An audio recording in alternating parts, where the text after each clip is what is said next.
Les signalements de fraude sur Internet ont augmenté de 30% l'an dernier. L'inspection économique a reçu l'an dernier 29% de signalements de fraude sur Internet en plus, selon la réponse de la ministre de l'économie Nathalie Mühl, CDEV, à une question d'une députée.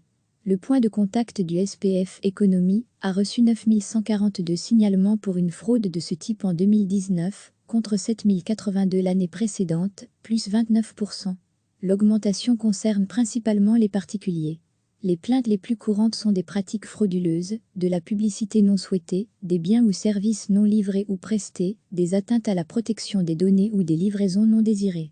Ces signalements sont presque tous transmis à l'inspection économique. Le nombre de plaintes pour des boutiques en ligne de contrefaçon est en hausse de 3,3%. Fin mars 2020, 13 PV avaient déjà été dressés, soit plus que la moitié de ceux rédigés sur toute l'année 2019.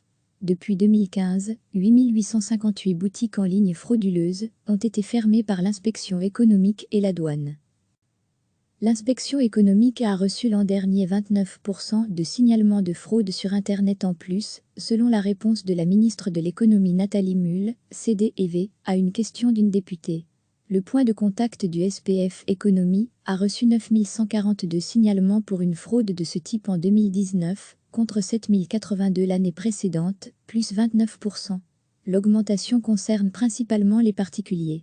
Les plaintes les plus courantes sont des pratiques frauduleuses, de la publicité non souhaitée, des biens ou services non livrés ou prestés, des atteintes à la protection des données ou des livraisons non désirées.